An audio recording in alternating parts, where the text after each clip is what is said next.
Hello everyone. काफी लोगों का क्वेरी था कि स्मॉल फाइनेंस बैंक्स को लेके आपका क्या पॉइंट ऑफ व्यू है, उस पर एक वीडियो बना दीजिए। तो दोस्तों आज हम स्मॉल फाइनेंस बैंकिंग सेगमेंट के बारे में डिस्कस करेंगे एंड साथ में ही दो स्मॉल फाइनेंस बैंक के बारे में भी अपन एनालिसिस करेंगे। दोस्तों इन दो स्मॉल फाइनेंस बैंक का डिस्कशन करने से पहले स्मॉल फाइनेंस बैंकिंग सेगमेंट का लास्ट के 1.5 साल में क्या जर्नी रहा है उसके बारे में एक बार जानकारी ले लेते हैं।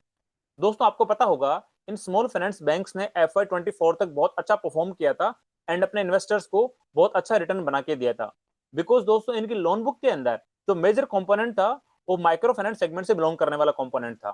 एंड दोस्तों माइक्रो फाइनेंस के अंदर जो लोन पे यील्ड होती है वो बहुत ज्यादा होती है, लगभग 22-23-24% के आसपास में। इसलिए इनकी ओवरऑल लोन बुक पे अच्छी खासी यील्ड मिलती थी और अच्छे खासे नेट इंटरेस्ट मार्जिन होते थे। एंड उस टाइम पे कोई एसेट क्वालिटी का दिक्कत नहीं था, उसकी वजह से इनके अच्छे खासे प्रॉफिट जनरेट होते थे। एंड इनके जो रिटर्न रेशियोज हैं, चाहे रिटर्न ऑन इक्विटी हो चाहे रिटर्न ऑन एसेट हो, वो बहुत अच्छी तरीके से ग्रोथ कर रहे थे। बट जैसे ही Q1 Q2 FY 25 के अंदर माइक्रो फाइनेंस सेगमेंट के अंदर इश्यू जनरेट होना स्टार्ट हुआ, उस टाइम पे इन स्मॉल फाइनेंस बैंक्स ने माइक्रो फाइनेंस वाले सेगमेंट से अपना हाथ खींच लिया। वहां पे जो लोन बुक थी उसको ग्रोथ कराना बंद कर दिया, उल्टा के उसको श्रिंक करना स्टार्ट कर दिया, मतलब नए लोन डिसबर्स करने बंद कर दिए। एंड जो इनकी सिक्योर्ड लैंडिंग वाली बुक थी उसको अच्छे से इंक्रीज करना स्टार्ट कर दिया। एंड दोस्तों उसका रिजल्ट क्या निकला, पिछले लगभग 1 से 1.5 साल के अंदर इनकी जो सिक्योर्ड वाली बुक है वो अच्छी खासी ग्रोथ कर गई एंड इनकी जो माइक्रो फाइनेंस वाली बुक है वो डिग्रोथ हो गई। दोस्तों इसका आउटकम ये निकला कि इनके जो लोन पे यील्ड थे वो घटना स्टार्ट हो गए। बिकॉज पहले तो माइक्रो फाइनेंस के अंदर अच्छे खासे लोन डिसबर्स होते थे, उसकी वजह से इनकी ओवरऑल लोन बुक अच्छी खासी यील्ड थी। बट जैसे इनकी सिक्योर्ड लैंडिंग पे इनकी बुक बढ़ी, उस टाइम पे इनका जो ओवरऑल लोन बुक पे जो यील्ड था वो इनका रिड्यूस हो गया। दोस्तों उसका आउटकम क्या निकला, जब एडवांसेज पे यील्ड कम हो जाएगा ओवरऑल लोन बुक पे, तो ऑटोमेटिकली इनकी नेट इंटरेस्ट मार्जिन घट जाएंगे। और एंड दोस्तों आप ये देखो, माइक्रो फाइनेंस के अंदर इनकी एसेट क्वालिटी खराब हो जा रही थी, मतलब इनको एनपीएस पे एनपीए बुक करने पड़ रहे थे एंड साथ में इनके नेट इंटरेस्ट मार्जिन घटने लग गए। तो उसका आउटकम क्या निकला, इनके जो ओवरऑल प्रॉफिट अमाउंट है वो घट गया। एंड जैसे ओवरऑल प्रॉफिट कम हुआ तो उसका आउटकम क्या निकला, जो इनकी रिटर्न रेशियोज है, लाइक रिटर्न ऑन एसेट है, रिटर्न ऑन इक्विटी है, वो डाउन जाना स्टार्ट हो गए। एंड दोस्तों उसकी वजह से लगभग पिछले 1 से 1.5 साल के अंदर इन्वेस्टर्स को इन स्टॉक्स ने काफी अच्छा खासा परेशान किया है। बट दोस्तों Q2 के रिजल्ट के बाद में ये जो स्मॉल फाइनेंस बैंक्स हैं, इनके मैनेजमेंट का ये गाइडेंस आया है कि जो माइक्रो फाइनेंस सेगमेंट के अंदर जो इशू चल रहा था वो लगभग खत्म सा हो गया था। ये कह रहे हैं वर्स्ट इज बिहाइंड अस, मतलब Q2 तक पूरा वर्स्ट खत्म हो चुका है। अब हम लोग Q3 से हमारी जो माइक्रो फाइनेंस वाली सेगमेंट वाली बुक है उसको फिर से ग्रो करना स्टार्ट करेंगे।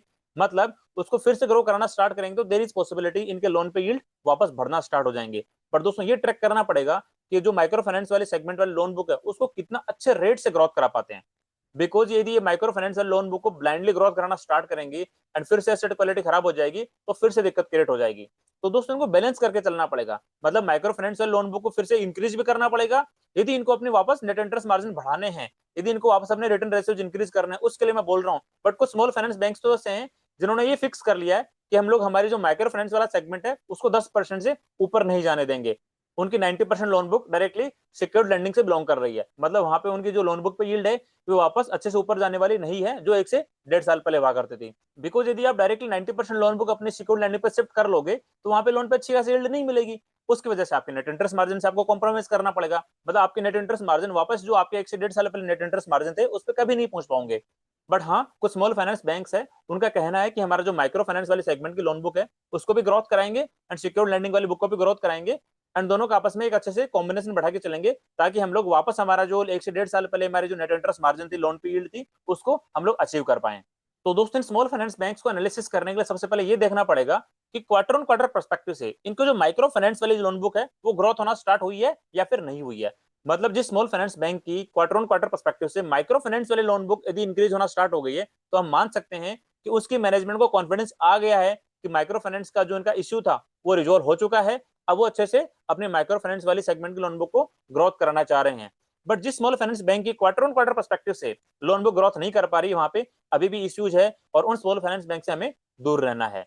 मतलब इन समरी में कहना चाहता हूं कि वो स्मॉल फाइनेंस बैंक्स जो कंसिस्टेंटली डायरेक्टली अपने सिक्योर्ड लोन बुक बढ़ा रहे हैं और अपनी माइक्रो फाइनेंस सेगमेंट की लोन बुक को घटा रहे हैं, उन स्मॉल फाइनेंस बैंक से हमें दूर रहना है। बिकॉज इससे अच्छा तो जो 100% सिक्योर लैंडिंग करने वाले जो एनबीएफसीज हैं या फिर जो दूसरे शेड्यूल कमर्शियल बैंक्स हैं, इसके बारे में मैंने पहले भी चर्चा करी है, उन पे इन्वेस्टमेंट की अच्छी अपॉर्चुनिटी बनती है। तो आई थिंक आप मेरी बात समझ रहे होंगे कि स्मॉल फाइनेंस बैंक में सबसे बड़ी क्या दिक्कत हुई है। मैक्सिमम स्मॉल फाइनेंस बैंक अपनी लोन बुक को डायरेक्टली सिक्योर्ड लैंडिंग वाले प्रोडक्ट में शिफ्ट कर रहे हैं, मतलब वो माइक्रो फाइनेंस वाले सेगमेंट से दूर जा रहे हैं।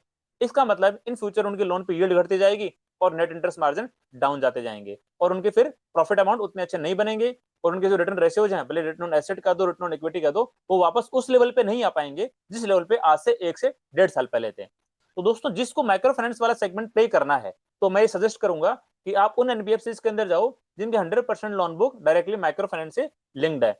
मतलब जैसे ही साइकिल वापस अप ट्रेंड के अंदर आएगा तो उस टाइम पे वो एनबीएफसी अपनी लोन बुक को 25, 30, 35% से ग्रोथ करा पाएंगी। उस टाइम पे देयर इज पॉसिबिलिटी इन्वेस्टमेंट की अपॉर्चुनिटी वहां पे बन सकती है।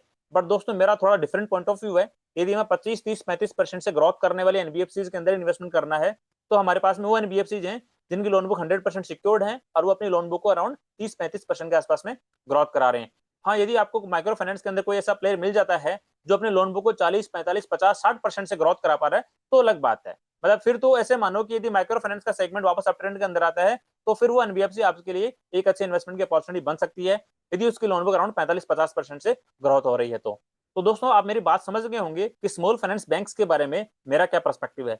अब हम आज दो स्मॉल फाइनेंस बैंक्स के बारे में डिस्कस करेंगे। First is Utkarsh small finance bank and second is सूर्योदय स्मॉल फाइनेंस बैंक। दोस्तों इन दोनों स्मॉल फाइनेंस बैंक्स को हमारे जो क्राइटेरिया होते हैं उसके थ्रू एक बार रिव्यू करेंगे एंड देखेंगे यहाँ पे कोई इन्वेस्टमेंट की अपॉर्चुनिटी बन रही है या फिर नहीं बन रही है। दोस्तों फर्स्ट बैंक है उत्कर्ष स्मॉल फाइनेंस बैंक। दोस्तों फर्स्ट हमारा क्राइटेरिया होता है कि उसके asset quality quarter on quarter perspective से इंप्रूवमेंट फेज के अंदर होनी चाहिए।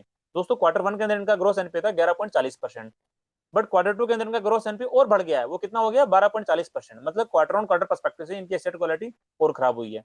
दोस्तों बात कर लेते हैं लोन बुक ग्रोथ की। दोस्तों जैसे हमने वीडियो की शुरुआत में डिस्कस किया कि अनसिक्योर्ड वाली जो बुक है उसको हम क्वार्टर ऑन क्वार्टर पर्सपेक्टिव से ट्रैक करेंगे एंड जो सिक्योर्ड वाली बुक है उसको वाई ऑन पर्सपेक्टिव से ट्रैक करेंगे।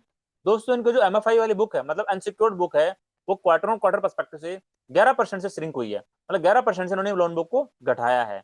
मतलब यहाँ पे अच्छा संकेत नहीं है। यदि यहाँ पे इनकी एसेट क्वालिटी अच्छी होती तो ये अपनी जो माइक्रो फाइनेंस वाली बुक है अनसिक्योर्ड वाली बुक है उसको वापस इंक्रीज करना स्टार्ट कर दें। दोस्तों बात कर लें इनकी सिक्योर्ड लोन बुक की, वो वाईएनआर पर्सपेक्टिव से 30% से ग्रोथ हुई है। तो इनका ओवरऑल लगभग वाईएनआर पर्सपेक्टिव से इनकी लोन बुक 2.3% से डी ग्रोथ हुई है। बिकॉज लास्ट के एक साल में इन्होंने अपनी माइक्रो फाइनेंस बुक को इतना काटा है कि इनकी सिक्योर्ड बुक लगभग 30% से ग्रोथ करने के बावजूद भी इनकी ओवरऑल लोन बुक 2.30% से श्रिंक हुई है। एंड दोस्तों इनकी जो सिक्योर्ड लोन बुक थी लास्ट ईयर के टाइम पे लगभग 40% के आसपास में थी, उसको बढ़ा के लगभग 47% के आसपास में कर दिया है। दोस्तों इसकी वजह से क्या हुआ है, इनकी जो लोन पे यील्ड थी वो लास्ट ईयर अराउंड 19% के आसपास में थी, वो घट के 15% के आसपास में हो गई है। एंड दोस्तों इसकी वजह से जो इनके नेट इंटरेस्ट मार्जिन है लास्ट ईयर लगभग 8% के आसपास में थे, वो घट के 5% के आसपास में आ गए हैं। तो दोस्तों आप ये देखो, जैसे इन्होंने अपने सिक्योर्ड लोन बुक का परसेंटेज बढ़ाया उसके साथ में ही इनका लोन पे यील्ड घटना स्टार्ट हो गया, नेट इंटरेस्ट मार्जिन घटना स्टार्ट हो गया एंड उनके साथ में इनकी एसेट क्वालिटी खराब हुई है। मतलब इनके प्रॉफिट्स बहुत ही खतरनाक डिरेल हो गए होंगे, उसकी वजह से इनकी return on equity, return on asset खराब हो गए होंगे। दोस्तों लास्टली बात कर लेते हैं स्टॉक के वैल्यूएशन के बारे में। उत्कर्ष स्मॉल फाइनेंस बैंक का स्टॉक लगभग 1.2 के प्राइस टू बुक रेशियो पर ट्रेड कर रहा है। पर दोस्तों वैल्यूएशन के बारे में डिस्कस करने का कोई सेंस नहीं है बिकॉज इनके जो बिजनेस वाले पैरामीटर्स है वो ऐसे कोई सही ट्रेंड के अंदर नहीं है। तो दोस्तों ऐसा मेरे पर्सपेक्टिव से इस स्टॉक के अंदर कोई इन्वेस्टमेंट की अपॉर्चुनिटी यहाँ पे नहीं बनती है। अब दोस्तों बात कर लेते हैं सूर्योदय स्मॉल फाइनेंस बैंक के बारे में। दोस्तों इस बैंक की asset quality quarter on quarter perspective से इंप्रूव होना स्टार्ट हो गई है। क्वार्टर वन के अंदर इनके एनपीए थे 8.50% एंड क्वार्टर टू के अंदर इनके एनपीए आए हैं 5.9% के आसपास में। अब दोस्तों बात कर लेते हैं यदि एसेट क्वालिटी इंप्रूवमेंट होना स्टार्ट हुई है तो इनकी लोन बुक अच्छे से ग्रोथ हो रही होगी। दोस्तों बात करें इनकी माइक्रो फाइनेंस वाली लोन बुक के बारे में तो क्वार्टर ऑन क्वार्टर पर्सपेक्टिव से इनकी वो लोन बुक लगभग 3% से श्रिंक हुई है। मतलब यहाँ पे अभी भी थोड़ा कॉशियस व्यू लिया जा रहा है, उतना ज्यादा श्रिंक नहीं हुई है बट 3% से श्रिंक हुई है। एंड मैनेजमेंट का ये कहना है कि क्वार्टर थ्री से हम लोगों ने हमारी जो माइक्रो फाइनेंशियल लोन बुक है उसको फिर से ग्रोथ करना स्टार्ट कर दिया है। एंड दोस्तों बात करें सिक्योर लैंडिंग वाली लोन बुक की, वो वाई पर्सपेक्टिव से लास्ट ईयर के कंपैरिजन में 48% से ग्रोथ हुई है। एंड दोस्तों उसकी वजह से जो इनकी ओवरऑल लोन बुक है वो 19% से ग्रोथ हुई है। एंड दोस्तों इसी कारण की जो सिक्योर लोन बुक वाला परसेंटेज था वो लास्ट ईयर 44% के आसपास में था, वो बढ़ के 55% हो गया है। मतलब इनकी सिक्योर्ड वाली लोन बुक अच्छी खासी ग्रोथ हुई है। दोस्तों मैंने जो शुरुआत में डिस्कस किया था कि स्मॉल फाइनेंस बैंक अपनी सिक्योर लोन बुक को अच्छे से ग्रोथ करा रहे हैं, वो यहाँ पे एग्जीक्यूट होता हुआ दिखाई दे रहा है। दोस्तों बात कर लेते हैं इनके लोन पे यील्ड परसेंटेज की। लास्ट ईयर लगभग इनका 19.5% के आसपास में लोन पे यील्ड परसेंटेज होता था, वो घट के लगभग 16.5% के आसपास में हो गया है। दोस्तों बात कर ले इस बैंक के नेट इंटरेस्ट मार्जिन की, लास्ट ईयर का नेट इंटरेस्ट मार्जिन लगभग 10% के आसपास में होता था, वो घट के यहाँ पे लगभग 7% के आसपास में हो गया है। बिकॉज दोस्तों इनकी लोन पे यील्ड घटना स्टार्ट हो गई है तो डेफिनेटली यहाँ पे नेट इंटरेस्ट मार्जिन भी डाउन ट्रेंड के अंदर जाएंगे।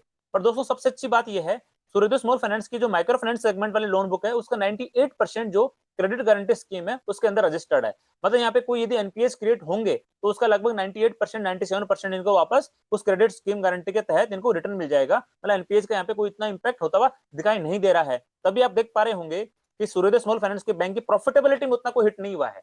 एंड दोस्तों फाइनली बात कर लेते हैं इस बैंक के वैल्यूएशन के बारे में। दोस्तों सूर्योदय स्मॉल फाइनेंस बैंक का स्टॉक 0.8 के प्राइस टू बुक रेशियो पे ट्रेड कर रहा है। मतलब यहाँ पे लोन बुक की ग्रोथ अराउंड 20% के आसपास में है और वैल्यूएशन 0.8% के आसपास में है। अब दोस्तों ये देखना पड़ेगा Q3 Q4 के अंदर इनका जो एसेट क्वालिटी है वो और ज्यादा इंप्रूव होता है कि नहीं होता है। यदि और ज्यादा अच्छे से इंप्रूव होता है एंड इनकी जो माइक्रो फाइनेंस सेगमेंट वाली लोन बुक अच्छे से ग्रोथ करती है तो उस टाइम पे एक बार दोबारा डिस्कस करेंगे एंड देखेंगे कि वहां पे कोई इन्वेस्टमेंट की अपॉर्चुनिटी बनती हुई दिखाई देगी या नहीं देगी। दोस्तों सूर्योदय स्मॉल फाइनेंस बैंक के मैनेजमेंट का यह कहना है कि हमारी जो सिक्योर्ड लोन बुक है वो लगभग 55% के आसपास में है, बट मीडियम टर्म के अंदर हम लोग इस लोन बुक को 55% से घटा के 50% के आसपास लाना चाहते हैं एंड हमारा जो माइक्रो फाइनेंस वाला सेगमेंट है वो लोन बुक हम ज्यादा इंक्रीज करना चाहते हैं। उसकी वजह से हमें अच्छे खासे लोन पे यील्ड मिलेंगे एंड लोन पे यील्ड अच्छा खासा होगा तो हमारा नेट इंटरेस्ट मार्जिन बढ़ेगा, उसकी वजह से हमारे जो रिटर्न रेशियोज हैं वो अच्छे खासे इंप्रूव हो जाएंगे। तो दोस्तों हमने ये डिस्कस किया उत्कर्ष स्मॉल फाइनेंस बैंक एंड सूर्योदय स्मॉल फाइनेंस बैंक के बारे में। अब दोस्तों एक बार इन दोनों बैंक्स के मैनेजमेंट का जो आगे का ग्रोथ गाइडेंस है उसके बारे में डिस्कस कर लेते हैं। दोस्तों इन दोनों बैंक्स की जो ग्रोथ गाइडेंस है वो लगभग सेम सी है। FY 27-28 के लिए उन्होंने बोला है कि हमारी लोन बुक अराउंड 25-30% से ग्रोथ होगी, हमारा रिटर्न ऑन इक्विटी लगभग 15% के आसपास में होगा और हमारा रिटर्न ऑन एसेट लगभग 2% के आसपास में होगा। तो दोस्तों एक बार देखते हैं Q3 Q4 के अंदर कैसे चीजें टर्न आउट होती है, उसके बाद में एक बार दोबारा रिव्यू करेंगे, देखेंगे कौन से स्मॉल फाइनेंस बैंक के अंदर कोई इन्वेस्टमेंट की अपॉर्चुनिटी बनती है या फिर नहीं बनती है।